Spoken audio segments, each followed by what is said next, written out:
নমস্কার বন্ধুরা। বিগত কিছুদিন আগে আমরা খাটিগড়া যে মহিলা উদ্যমিতা প্রোগ্রাম হইছে, এই প্রোগ্রামে যারা কইছো কমলাক্ষ দে পুরকাইস্ত জিন্দাবাদ, এরা সব বারাটিয়া। মানে পয়সার বিনিময়ে কইছো কমলাক্ষ দে পুরকাইস্ত জিন্দাবাদ। এটা আমার কথা না। গতকালকে সংবাদ মাধ্যমের কাছে আমরা খালাইনের এক বিশেষ ব্যক্তি এই কথা কইছে।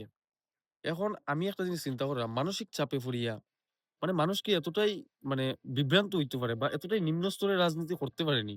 যে কম্পিটিটর দেখো রাজনীতিতে যে কম্পিটিটর থাকে তার বিরোধিতা একে অপরের করিয়ে যায়, এটা ১০০ বার আমরা দেখি বা এটা মানিয়ে নিতে লাগবো। কারণ রাজনীতিতে এরকম হয়। কিন্তু জনগণের বিরোধিতা করে রাজনীতিতে গিয়া এইরকম নেতাদের শুনি আমি ১ম দেখছি। আপনারা জানাইবা এরকম নেতাদের শুনি। এখন কত হইছে যারা বারাটিয়া মানে হইছে যারা বারাটিয়া এই মানুষগুলা কে আসলো যারা কমলাক্ষ দেব প্রকাশ্য জিন্দাবাদ হইছে। কমলাক্ষ দেব প্রকাশ্য জিন্দাবাদ হইছে 50 থেকে 70% মানুষে। আমার এই পেজের মধ্যে ভিডিও একটা ছাড়া আছে। আপনারা গেলে পাইবা নিচে। একজন সুস্থ সবল মানুষে যারা মানসিক রোগী না, এরা দেখলেই হইতে পারবো, ভিডিও সাউন্ড বুঝলেই হইতে পারবো যে একজনে কইছে না ১০ জনে কইছে।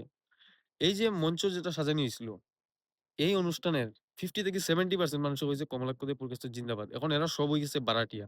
এখন এই যে জনগণ আপনারা যারা ভিডিও দেখরায়, এই সবরে যে আমরারে বারাটিয়া কইছে। আমি একজন আসলাম। আমি নিজে কইছি কমলাক্ষ দে পুরকাস্ত জিন্দাবাদ। আমি কোন ধরনের পয়সা পাইছি না বা শুনছি না এরকম কিচ্ছু। আমি বাড়া হইয়া গেছি না। আমি কমলাক্ষ ডেভেলপমেন্টের জন্য আমি কইছি কমলাক্ষ প্রকাশ্য জিন্দাবাদ। তো যারা মানে জিন্দাবাদ কইছেন, আপনারা তো কোন ধরনের টাকা পয়সা পাইছেন না।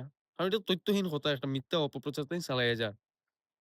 এখন কথা হইছে এই যে মিথ্যা অপপ্রচারটা তাই চালাইয়া যান, এটা কার এগেইনস্ট এ চালায়? মানে আমরা জনগণের বিরুদ্ধে চালাই। এখন দ্বিতীয় দেখো, আমরা খাটিগড়ার মধ্যে কমলাক্ষ সমর্থনী কতজন মানুষ আছে? খাটিগড়া ২৪৯ টা বুথ আছে। এভরি সিঙ্গেল বুথ থেকিয়া যদি একজন করিয়া কমলাক্ষ সমর্থনী মানুষ আমরা চাই বাইর করতে, আমরা ফাইমু বা ফার্মু বার করতে। কিন্তু যদি আমরা ওই বিশেষ ব্যক্তির সমর্থনী মানুষ বার করা যাই, আমার লাগে না 50% বুথ থেকিয়া ফাইমু করিয়া।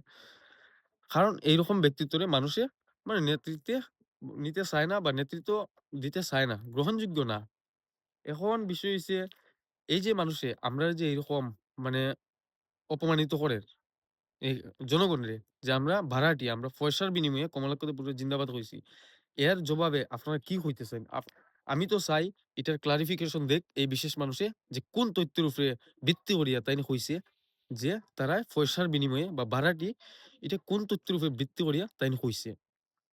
আজকে আমরা দেখতে পাই যে কমলাক্ষ প্রকাশ নিজে কয়, "আমি আসামের বিধায়ক।" আর আমরা মাননীয় মুখ্যমন্ত্রী এই মহিলা উদ্যমিতা প্রোগ্রামে কইছে তাইন টিকেট দিব আসামের ভূমিপুত্ররে। যখন কমলাক্ষ প্রকাশ উঠিয়া কয়, "আমি আসামের বিধায়ক", তখন ওই যে এটা একটা ট্রোল। আর যখন মুখ্যমন্ত্রী উঠিয়া কয়